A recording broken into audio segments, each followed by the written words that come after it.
안녕하세요. 실천신학 두 번째 강의를 시작하겠습니다. 이번 장에서는 실천신학의 핵심 개념인 프락시스, 곧 프락시스를 중심으로 이론과 실천이 어떻게 연결되고 순환하는지를 살펴보겠습니다. 프락시스는 단순히 행동한다는 뜻이 아니라 성찰을 포함한 행동이며, 신학이 삶 속에서 어떻게 드러나고 다시 신학적 이해를 깊게 만드는지를 보여주는 개념입니다. 이번 강의는 5가지 흐름으로 진행됩니다. 먼저 프락시스의 개념을 이해하고, 둘째로 이론에서 실천, 성찰, 재구성으로 이어지는 순환 구조를 살펴봅니다. 셋째로 신학적 성찰의 기준인 성경 전통 이성 경험을 다루고, 넷째로 단순한 기술 개선을 넘어 복음에 맞게 실천을 재정렬하는 신학적 재구성을 살펴봅니다. 마지막으로 변화하는 시대 속에서 교회의 실천이 어떻게 갱신되어야 하는지를 생각하겠습니다. 이 장을 통해 신학이 고정된 지식이 아니라 삶의 자리에서 검증되고 성숙하는 살아있는 과정이라는 점을 이해하시기 바랍니다. 특히 각 단계가 서로 분리된 주제가 아니라 하나의 살아있는 신학적 과정으로 연결된다는 점을 중심에 두고 보겠습니다. 이번 슬라이드에서는 프락시스가 무엇인지 살펴보겠습니다. 프락시스는 현대 실천신학을 이해하는 데 매우 중요한 개념이지만 단순한 행동이나 실천과 동일한 뜻은 아닙니다. 프락시스는 성찰을 포함한 행동, 다시 말해 자신의 행위가 어떤 의미와 방향을 지니는지를 의식적으로 돌아보는 실천을 말합니다. 행동이 습관이나 반복된 관행에만 머물고 목적과 의미에 대한 질문이 없다면 그것은 프락시스라고 보기 어렵습니다. 프락시스는 자신이 왜 이렇게 행동하는지, 그 행동이 공동체의 성과 인간의 도덕적 성숙에 어떤 영향을 주는지 질문하고 필요하다면 더 나은 방향으로 재구성하려는 노력을 포함합니다. 따라서 프락시스는 성찰 없는 행동도 아니면 행동 없는 사유도 아닙니다. 실천은 이론을 낳고 이론은 다시 실천을 이끄는 순환 속에서 움직입니다. 신앙이 삶 속에서 드러나고 그 삶의 경험이 다시 신학을 깊게 만드는 이 과정이 바로 프락시스의 본질입니다. 따라서 프락시스의 핵심은 행동의 양이 아니라 그 행동이 얼마나 의식적으로 성찰되고 책임있게 다시 방향을 잡는가에 있습니다. 프락시스라는 용어의 사상적 계보를 살펴보면 그 의미가 더욱 분명해집니다. 이 개념은 고대 그리스 철학에서 시작되었습니다. 아리스토텔레스는 인간의 활동을 이론적 활동인 테오리아, 무엇인가를 만들어내는 제작적 활동인 포이에시스, 그리고 윤리적 선택과 공동체적 삶에 관계하는 프락시스로 구분했습니다. 여기서 프락시스는 단순히 결과를 만들어내는 기술이 아니라 행위 자체가 인간의 도덕적 성숙과 공동체의 선을 지향하는 활동입니다. 근대에 이르러 마르크스는 세계를 해석하는 것에 머물지 않고 현실을 변혁하는 참여적 실천으로 프락시스를 강조했습니다. 20세기 해방신학과 정치신학은 이러한 개념을 억압받는 현실 속에 참여하고 불의를 변화시키는 신학적 실천으로 발전시켰습니다.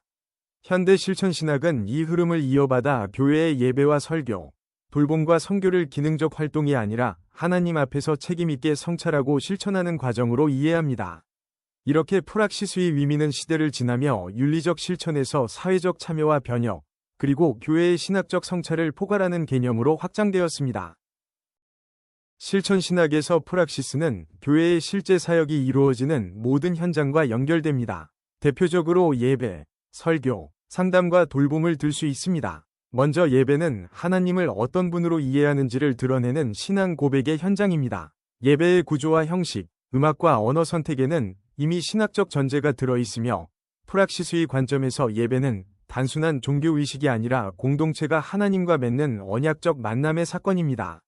설교 역시 단순한 연설 기술이 아닙니다. 설교의 내용과 구조, 언어와 적용 방식에는 설교자의 성경관과 인간관, 구원에 대한 이해가 반영됩니다.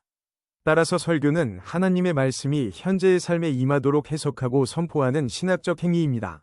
상담과 돌봄 또한 인간을 어떻게 이해하는지를 보여주는 실천입니다. 고통받는 사람을 대하는 태도와 치유에 대한 이해는 신학적 인간론과 연결됩니다. 그러므로 목회 상담은 심리적 기법의 적용만이 아니라 하나님의 은혜를 매개하는 목회적 돌봄으로 이해되어야 합니다. 이 세 영역은 교회의 행동 자체가 곧 신학을 드러낸다는 사실을 보여줍니다. 프락시스의 중요한 특징은 순환성, 공동체성, 그리고 경험을 중시한다는 점입니다. 먼저 순환성은 실천이 이루어진 뒤 그 실천을 성찰하고 성찰의 결과가 다시 새로운 실천을 낳는 과정을 뜻합니다. 예를 들어 한 교회가 청년 사역을 시작했다면 단순히 프로그램을 진행하는 것으로 끝나지 않습니다. 어떤 열매가 나타났는지, 어떤 한계가 있었는지 분석하고 그 결과를 성경적 기준과 교회의 비전에 비추어 재평가한 뒤 더 적절한 방향으로 수정해야 합니다. 이 순환은 한 번으로 끝나는 것이 아니라 반복되면서 교회를 점진적으로 성숙하게 합니다. 또한 프락시스는 공동체적입니다. 예배 형식의 변화나 교육 과정의 개편, 사회 참여의 방향은 목회자 한 사람의 판단만으로 결정할 일이 아니라 공동체가 함께 토론하고 판단하며 행동해야 합니다.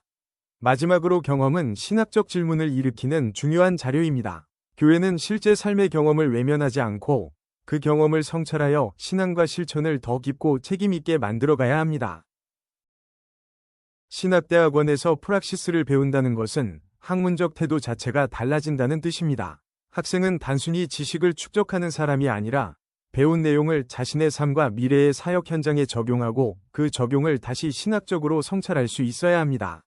예배 실습과 설교 작성, 상담 실습은 단순한 기술 연습이 아닙니다. 왜 이런 방식으로 예배를 인도하는지, 왜 이런 구조로 설교를 구성하는지, 어떤 인간 이해를 전제로 상담하는지를 설명할 수 있어야 합니다. 오늘날 디지털 문화와 인공지능 기술, 글로벌 네트워크는 교회의 실천 방식을 빠르게 변화시키고 있습니다.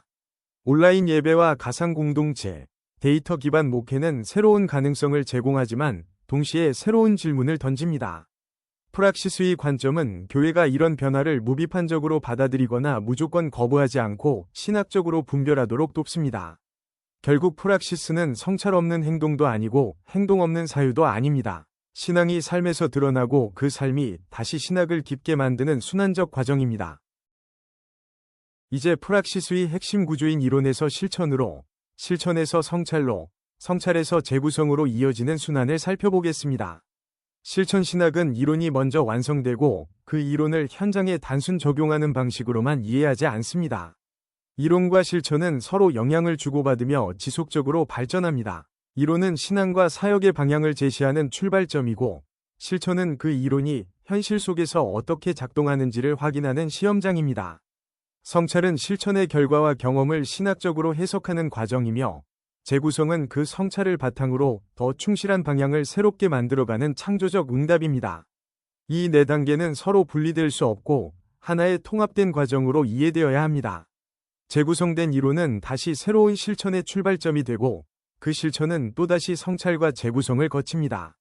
이러한 반복적 순환 속에서 신학은 교과서의 문장에 머무르지 않고 교회의 역사와 삶 속에서 끊임없이 형성되고 다듬어지는 살아있는 전통이 됩니다. 그러므로 순환 구조를 이해하는 것은 실천 신학 전체의 방법을 이해하는 핵심이 됩니다. 순환 구조의 첫 두 단계인 이론과 실천을 살펴보겠습니다. 이론은 성경 해석과 교리, 교회론, 구원론, 인간론과 같은 신학적 토대와 신앙의 체계를 의미합니다.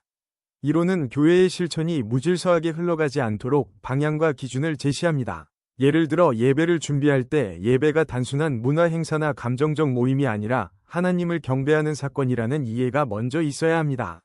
설교를 준비할 때에도 성경이 하나님의 계시라는 신앙 고백이 중요한 이론적 기초가 됩니다.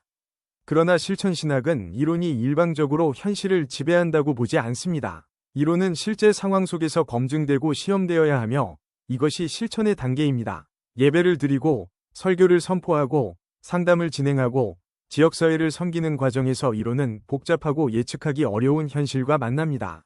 이때 실천은 이론의 적용 가능성과 한계를 동시에 드러내는 시험장이 됩니다. 따라서 이론과 실천은 서로 떨어질 수 없는 관계입니다. 중요한 것은 현실에서 나타나는 문제를 통해 이론 자체도 더 정확하게 이해되고 보완될 수 있다는 점입니다. 실천의 경험은 다음 단계인 성찰로 이어집니다. 여기서 성찰은 단순히 잘했는지 못했는지를 평가하는 반성이 아니라 실천의 결과를 신학적으로 해석하는 깊은 사고 과정입니다. 무엇이 잘 이루어졌는지, 무엇이 부족했는지, 왜 그런 결과가 나타났는지를 질문해야 합니다. 또한 참여자가 많았거나 반응이 좋았다는 이유만으로 그 사역을 곧바로 신학적으로 정당하다고 판단해서는 안 됩니다. 성찰은 그 사역이 복음의 본질과 얼마나 일치했는지를 성경과 교리, 교회의 전통에 비추어 묻는 과정입니다. 이때 공동체적 대화가 중요합니다. 실천이 공동체 안에서 이루어졌다면 성찰 역시 목회자 개인의 판단만이 아니라 교회 지도자와 성도들이 함께 경험을 나누고 해석하는 방식으로 이루어져야 합니다. 이러한 성찰은 독단적인 판단을 막아줍니다. 그리고 성찰의 결과는 재구성으로 이어집니다. 재구성은 기존의 이론과 실천을 무조건 폐기하는 것이 아니라 부족한 부분을 수정하고 보완하여 더 복음에 충실한 방향으로 다시 세우는 창조적 과정입니다. 이론과 실천, 성찰과 재구성의 순환 구조는 실천 신학의 학문적 정체성을 분명하게 보여줍니다. 실천 신학은 이미 정리된 신학을 현장에 단순 적용하는 과목이 아니라 실천을 통해 신학을 새롭게 조명하고 더 깊이 이해하는 학문입니다.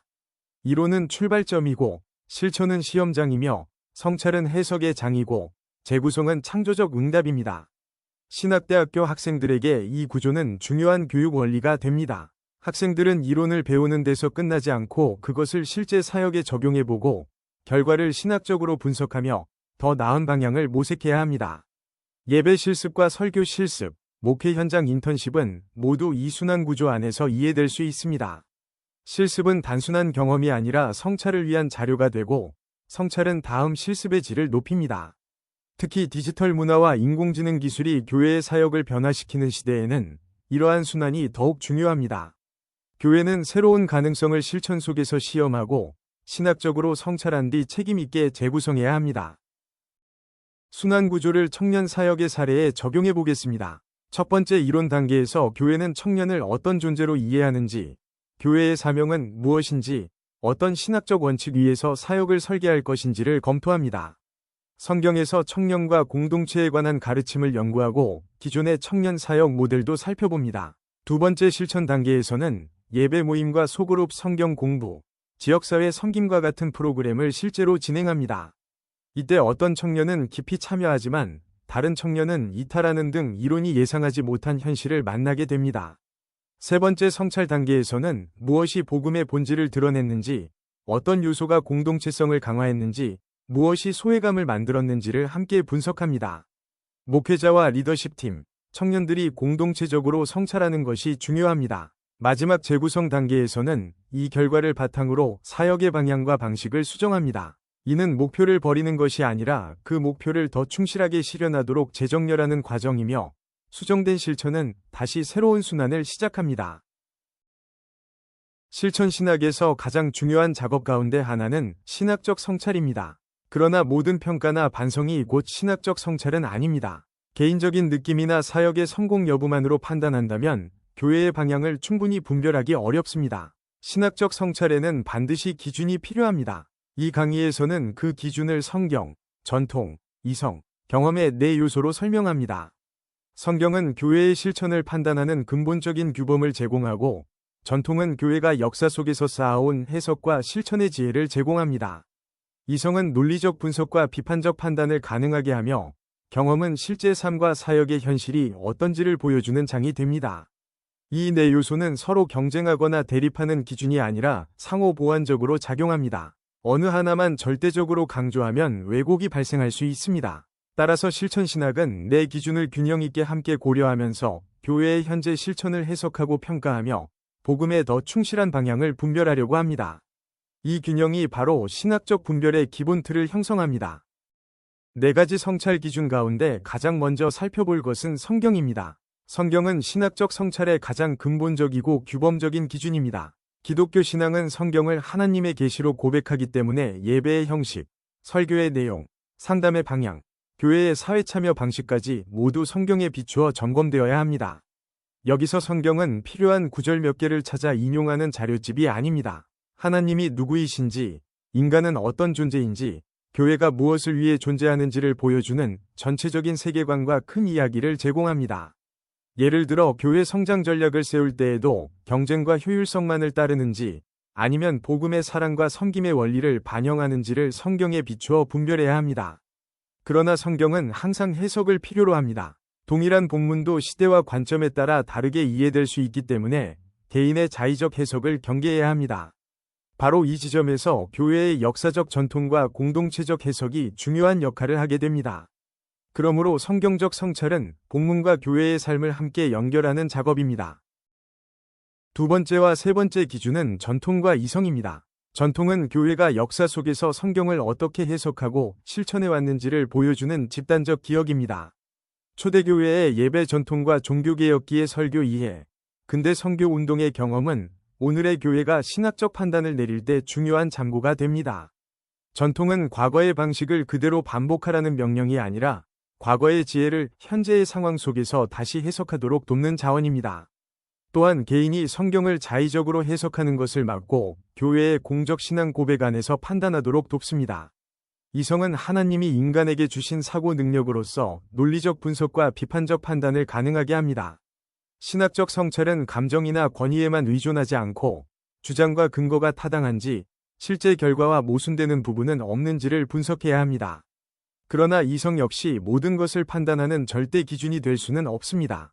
전통과 이성은 성경과 경험과 함께 작용할 때 교회의 실천을 더 균형 있게 이해하고 분별하도록 돕습니다. 네 번째 기준은 경험입니다. 경험은 개인과 공동체가 실제 삶에서 겪는 고통과 기쁨, 갈등과 화해, 실패와 성공을 포함합니다. 실천신학은 이러한 경험을 무시하지 않습니다. 오히려 경험은 새로운 신학적 질문을 촉발하는 중요한 출발점이 됩니다. 예를 들어 청년들이 교회를 떠나는 현상이 반복된다면 그것은 단순한 통계가 아니라 왜 그런 일이 일어나는지, 교회의 가르침과 문화가 어떤 영향을 주었는지, 복음이 그들의 삶과 어떻게 연결되어야 하는지를 묻게 하는 사건입니다. 그러나 경험 자체가 곧 규범이 될 수는 없습니다. 모든 경험이 자동적으로 옳은 것은 아니면 반드시 해석이 필요합니다. 성경만 강조하면 전통과 경험을 무시한 문자주의로 흐를 수 있고, 전통만 절대화하면 형식주의가 될 수 있습니다. 이성만 강조하면 신앙이 합리주의로 축소될 수 있으며, 경험만 우선하면 상대주의에 빠질 위험이 있습니다. 따라서 경험은 성경과 전통, 이성의 빛 아래에서 해석될 때 비로소 신학적 성찰의 건강한 기준이 됩니다. 성경과 전통, 이성, 경험의 네 기준은 실제 사역 현장에서 통합적으로 적용되어야 합니다. 성경은 규범을 제공하고, 전통은 역사적 지혜를 제공하며, 이성은 논리적 분석을 가능하게 하고, 경험은 현실적 적용의 장을 제공합니다. 예를 들어 예배 형식을 변경하려 한다면 그것이 성경적 원리와 어떻게 연결되는지, 교회의 전통과 어떤 연속성을 가지는지, 이성적으로 타당한지, 회중의 실제 경험 속에서 어떤 의미와 열매를 만드는지를 함께 살펴야 합니다. 상담 사역을 계획할 때에도 인간에 대한 교리적 이해와 교회의 돌봄 전통, 심리학적 통찰, 실제 상담 경험을 통합적으로 검토해야 합니다. 현대사회는 빠르게 변화하며 인공지능과 생명윤리, 디지털 문화처럼 기존의 논의만으로 단순하게 답하기 어려운 문제를 계속 제기합니다. 이런 상황일수록 어느 하나의 기준만 절대화하지 않고 네 요소를 균형 있게 활용해야 합니다. 이것이 실천신학이 복잡한 현실 속에서도 책임 있게 판단하고 교회의 실천을 갱신하도록 돕는 중요한 방법입니다. 실천신학을 오해하는 대표적인 방식은 그것을 목회 기술을 가르치는 실용 과목으로만 보는 것입니다. 예배를 어떻게 인도하고, 설교를 어떻게 구성하며, 상담을 어떻게 진행하고, 교회를 어떻게 운영할 것인가에 대한 방법만 다루는 분야라고 생각하는 것입니다. 물론 실천신학은 이러한 실제적 영역을 다룹니다. 그러나 그 본질은 기술 전수가 아니라 신학적 재구성에 있습니다. 기술 중심의 접근은 특정한 목적을 얼마나 효과적으로 달성했는지, 얼마나 좋은 성과를 냈는지를 중요하게 봅니다. 그렇게 되면 설교는 설득력 있는 연설 기술로, 예배는 감동적인 이벤트로, 상담은 심리적 기법의 적용으로 축소될 위험이 있습니다. 반면 신학적 재구성은 복음의 본질에 비추어 실천의 전제와 방향을 다시 점검합니다.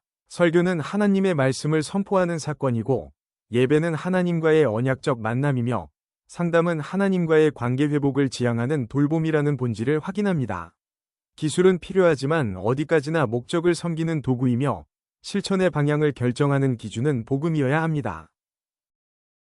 신학적 재구성이란 기존의 실천을 그대로 반복하거나 조금 더 효율적으로 개선하는 것을 넘어 그 실천에 들어있는 신학적 전제를 다시 묻고 복음의 본질에 비추어 새롭게 정렬하는 과정입니다.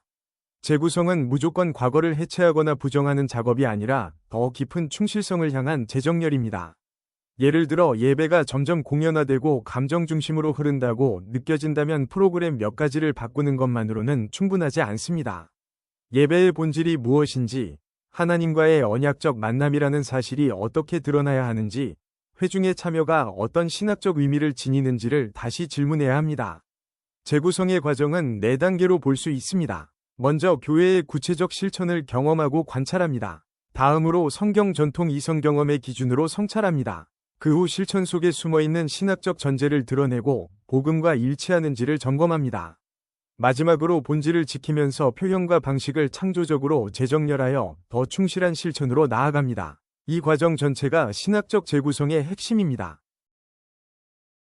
신학적 재구성은 특히 디지털 시대에 더욱 중요합니다. 디지털 기술과 인공지능, 글로벌 문화는 교회의 사역 방식을 빠르게 변화시키고 있습니다. 온라인 예배와 영상 설교, 데이터 기반 행정은 새로운 가능성을 제공하지만 효율성만을 기준으로 무비판적으로 받아들이면 교회의 본질이 약화될 수 있습니다. 그래서 질문은 단순히 기술을 사용할 것인가 말 것인가가 아니라 어떻게 사용해야 교회의 정체성과 사명을 훼손하지 않을 것인가가 되어야 합니다. 상담 사역에서도 같은 원리가 적용됩니다. 현대 심리학은 유익한 이론과 다양한 기법을 제공하며 교회는 그 통찰을 활용할 수 있습니다. 그러나 심리적 기법만 적용하는 것으로는 충분하지 않습니다. 인간을 하나님의 형상으로 이해하는 신학적 인간론과 죄와 은혜, 회복과 공동체에 대한 신앙의 관점이 함께 고려되어야 합니다. 실천신학은 새로운 기술과 학문을 거부하지 않으면서도 그것을 복음의 관점에서 재해석하고 교회의 사명에 맞도록 책임있게 활용하도록 안내합니다. 신학적 재구성은 목회자 개인의 판단만으로 이루어지는 작업이 아니라 공동체적 과정이어야 합니다. 교회 안에서 대화와 토론, 기도와 분별의 시간을 거치고 성도들의 경험과 의견, 교회의 역사적 전통, 성경 연구의 결과를 함께 고려해야 합니다. 이런 과정은 시간이 걸릴 수 있지만 그만큼 더 깊이 있고 책임 있는 결론을 가능하게 합니다. 신학대학원 학생들에게도 재구성 능력은 중요한 학습 목표입니다. 학생은 이미 정리된 답을 외우는데 머무르지 않고 질문하고 성찰하며 새롭게 구성하는 훈련을 받아야 합니다. 설교문을 작성할 때에도 단순히 정해진 구조를 따라 쓰는 것이 아니라 그 구조가 어떤 신학적 이해를 반영하는지 생각해야 합니다. 예배 순서를 구성할 때에도 전통을 그대로 모방하기보다 그 전통이 가진 의미를 이해하고 오늘의 상황에 맞게 재해석해야 합니다. 실천신학에서 기술은 도구일 뿐이며 목적은 하나님 나라의 가치가 교회의 삶 속에서 더 분명하게 드러나는 것입니다. 재구성은 변화 속에서도 정체성을 지키며 창조적으로 응답하게 합니다. 실천신학은 고정된 체계를 반복하는 학문이 아니라 살아있는 교회의 삶을 다루는 신학입니다.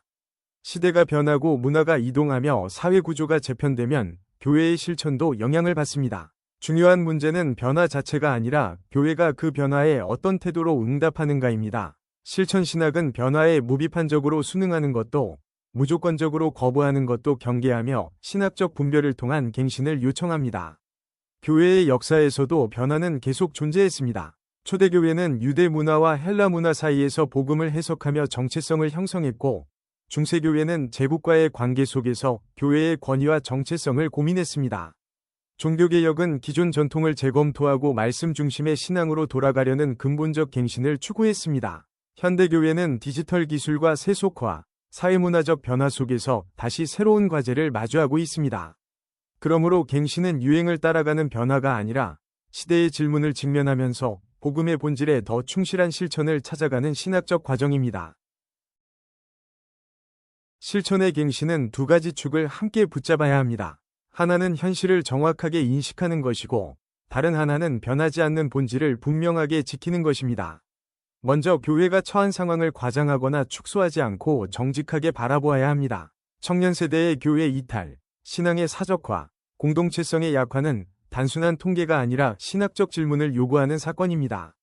왜 이런 현상이 나타나는지, 교회의 가르침과 문화는 어떤 영향을 주었는지, 복음이 오늘의 삶과 어떻게 연결되어야 하는지를 고민해야 합니다. 그러나 갱신은 단순히 새로운 방식을 도입하는 것이 아닙니다.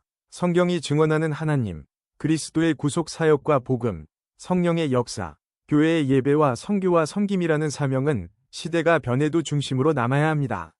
반면 예배의 음악 스타일과 언어 표현, 설교의 매체, 교육 과정의 구조, 사역 운영 방식과 선교 전략은 시대에 따라 달라질 수 있습니다. 갱신은 본질을 버리는 것이 아니라 변할 수 있는 형식을 통해 그 본질을 더 충실하게 드러내는 과정입니다. 인공지능 시대의 도전은 교회의 실천 갱신을 더욱 복합적으로 만듭니다. 인공지능은 정보 분석과 문서 작성, 일정 관리 등에서 큰 도움을 줄 수 있고, 목회자는 설교 자료를 수집하거나 행정을 정리하는 데 활용할 수 있습니다. 그러나 강의 자료가 강조하듯 설교의 영적 권위와 상담에서 요구되는 공감 능력은 단순히 기계의 효율성으로 대체할 수 없는 영역입니다. 따라서 기술은 도구로 활용하되 인간의 고유성과 공동체적 만남, 관계와 영성을 중심에 두어야 합니다. 갱신은 세대 간 대화와도 연결됩니다. 젊은 세대는 디지털 환경과 새로운 표현 방식에 익숙한 반면 기성세대는 전통적 형식에서 안정감을 느낄 수 있습니다. 교회는 어느 한쪽의 요구만 따르기보다 서로의 경험과 감수성을 이해하고 존중해야 합니다. 다양한 세대가 함께 참여하고 대화할 수 있는 구조를 만드는 것이 중요합니다. 결국 인공지능과 디지털 기술의 활용, 세대 간 차이, 사회적 책임은 모두 효율성만으로 결정할 문제가 아니라 신학적 분별과 공동체적 성찰을 요구하는 갱신의 과제입니다. 실천의 갱신은 구체적으로 예배와 설교, 선교의 영역에서 드러나야 합니다. 그 방향을 판단하는 기준은 앞서 살펴본 성경, 전통, 이성, 경험입니다. 먼저 예배의 음악 스타일과 언어 표현, 공간 구성은 시대에 따라 달라질 수 있습니다. 그러나 예배의 중심이 하나님이라는 사실은 변하지 않습니다. 따라서 예배의 갱신은 단순히 대중적인 요소를 추가하는 것이 아니라 하나님 중심성과 공동체적 참여를 오늘의 문화 속에서 어떻게 더 분명히 표현할지를 고민하는 일입니다. 설교에서는 스토리텔링과 영상 자료 같은 새로운 전달 방식을 사용할 수 있지만 핵심은 여전히 성경 말씀을 해석하고 선포하는 데 있습니다. 새로운 매체가 복음의 선명성을 강화하는지 오히려 희석하는지를 점검해야 합니다. 선교에서도 글로벌 네트워크와 디지털 기술은 새로운 가능성을 열어줍니다. 그러나 복음 전파와 공동체 형성이라는 본질은 변하지 않습니다. 새로운 수단을 활용하되 인격적 만남과 복음적 관계를 중심에 두는 것이 갱신의 올바른 방향입니다. 오늘 이 강에서는 프락시스 신학의 핵심 내용을 5가지 흐름으로 살펴보았습니다. 첫째, 프락시스는 성찰 없는 행동도 아니고 행동 없는 사유도 아닌 통합적 실천입니다. 신학이 삶 속에서 드러나고 삶의 경험이 다시 신학을 깊게 만드는 과정입니다. 둘째, 이론에서 실천으로, 실천에서 성찰로, 다시 재구성으로 이어지는 순환 구조를 배웠습니다. 신학은 완성된 체계가 아니라 살아있는 전통입니다. 셋째, 신학적 성찰에는 성경 전통 이성 경험의 균형 있는 통합이 필요하며 어느 하나만 절대화하면 왜곡이 생길 수 있습니다. 넷째, 신학적 재구성은 단순한 기술 전수가 아니라 복음의 본질에 비추어 교회의 실천을 다시 정렬하는 작업입니다. 다섯째, 실천의 갱신은 변하지 않는 본질을 지키면서 변할 수 있는 형식을 창조적으로 재구성하는 과정입니다. 결국 실천 신학은 우리가 배우는 모든 이론이 삶의 자리에서 검증되고 성숙하도록 안내하는 학문입니다. 오늘 강의 내용을 잘 정리해 두시기 바랍니다. 함께 해주셔서 감사합니다. 다음 강의에서 뵙겠습니다.